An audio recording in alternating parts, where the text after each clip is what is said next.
Welcome back to my channel दोस्तों। एक बार फिर आपका इस चैनल पे स्वागत है दोस्तों। आज हम इस वीडियो में सैक के एप्लीकेशन फ़ीस के बारे में बात करेंगे। इसमें काफ़ी लोग कमेंट कर रहे हैं कि इसकी जो फ़ीस है उसको कैसे अप्लाई करना है। कई छात्र ऐसे थे जिनको इसरो के पिछले जो अभी HDSC चल रहा है उसमें काफ़ी लोगों ने ये चीज़ें गलती की हैं और पिछले एग्ज़ाम में भी काफ़ी छात्र इसमें गलती कर देते हैं फॉर्म भरने में, उसके बाद इनके 400 रुपये रिफंड नहीं आते हैं।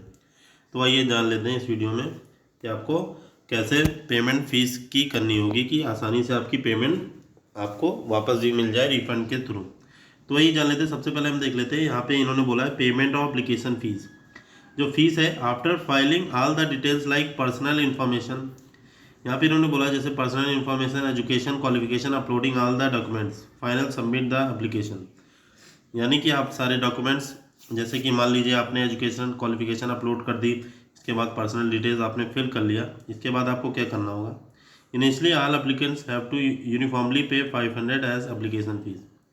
तो सबमिट करने से पहले आप सबमिट करने के बाद फॉर्म को एक पेमेंट लिंक आएगा, वहाँ पे आपको 500 रुपये पे करने होंगे।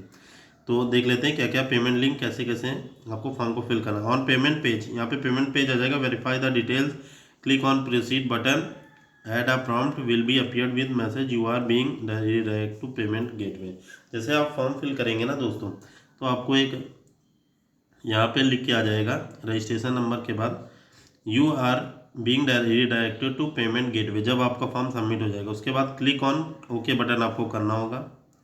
ओके बटन पे जैसे ही क्लिक करेंगे तो आप याद रखिएगा वहाँ पे आपको you are being redirected to payment gateway, इस पर क्लिक करना है आपको।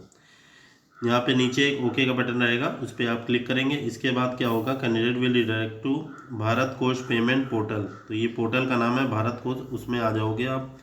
After verifying are details click on confirm button to proceed. सारी डॉक्यूमेंट्स आपको देख लेने हैं।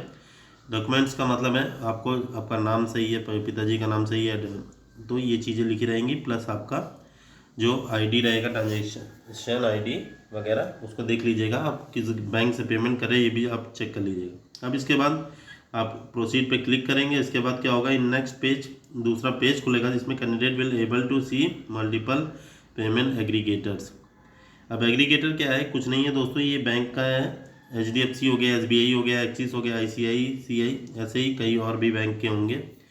तो आप जिस भी बैंक से पेमेंट करना चाहते हैं वहाँ से पेमेंट कर सकते हैं। Candidate have to choose payment aggregator along with any mode of the payment. और इन्होंने बताया बैंक चूज़ कर सकते हैं। उसके बाद आप नेट बैंकिंग है तो नेट बैंकिंग से, UPI से चाहें तो UPI से, क्रेडिट कार्ड या डेबिट कार्ड, तो पेमेंट इससे भी कर सकते हैं। यहाँ पे कैप्चा में आपको कैप्चा भरना होगा, फिर डिक्लेरेशन पे क्लिक करना होगा। इसके बाद आप पेमेंट का बटन पे क्लिक करेंगे। Candidate will prompted to enter payment credential और will receive payment request to make the payment. अब यहाँ से आपका पेमेंट रिक्वेस्ट का मैसेज आ जाएगा। गूगल पे से करते हैं तो उसका आ जाएगा, आप चाहें तो QR कोड से स्कैन भी कर सकते हैं। अब इसके बाद क्या कहो, after successful come payment candidate will receive successful payment SMS on their registered mobile number and will receive payment receipt on their registered email. अब ये चीज़ याद रखिएगा, आपको ईमेल और SMS और जो फ़ोन नंबर है वो आप खुद का ही दीजिएगा। ऐसा ना हो कि साइबर कैफ़े वाले का दे दे, तो उससे क्या होगा, तो आपको पता ही नहीं चलेगा कि जो मैसेज आएंगे, जैसे आप पेमेंट जब करेंगे तो पेमेंट के बाद मैसेज आएगा कि पेमेंट सक्सेसफुली पेमेंट हो चुकी है, इसका मैसेज आएगा। और मोबाइल नंबर पे SMS भी आएगा और मेल पे भी आपके आ जाएगा ये चीज़, रजिस्टर्ड मेल ID पे भी सारे चीज़ें आ जाएंगी। तो इसलिए आप अपना ही ईमेल और फ़ोन नंबर दीजिएगा। अब in case of payment is debited from candidate account but confirmation message not receive, candidate is advise to wait for 24 hour for new transaction. तो एक चीज़ याद रखिएगा दोस्तों, अगर मान लीजिए आपको SMS नहीं मिलता, मेल नहीं आता है, अगर आपने पेमेंट की हुई है तो आप परेशान ना होइएगा। एक दिन का इंतज़ार करिएगा, 24 घंटे का, इसके बाद ही नेक्स्ट पेमेंट करिएगा। क्योंकि यहाँ पे कभी कभी 8 से 10 घंटे एक्स्ट्रा भी लग जाते हैं, पेमेंट नहीं हो पाती किसी कारणवश, तो 24 घंटे बाद ही करिए। क्योंकि ऐसे में क्या होगा कि आप इंतज़ार नहीं करेंगे, फिर से पेमेंट करने की कोशिश करेंगे तो आपका दोबारा से पैसा वहाँ कट जाएगा। तो ये चीज़ याद रखिएगा, जब 24 घंटे हो जाएं अगर पेमेंट नहीं हो रही है तभी आप पेमेंट दोबारा से करिएगा।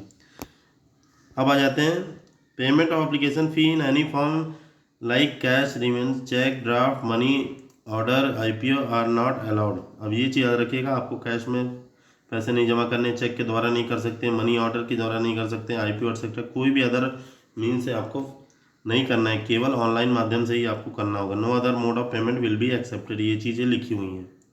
ऑल एप्लीकेबल सर्विस चार्जेज और for payment application fees shall be borne by the applicant.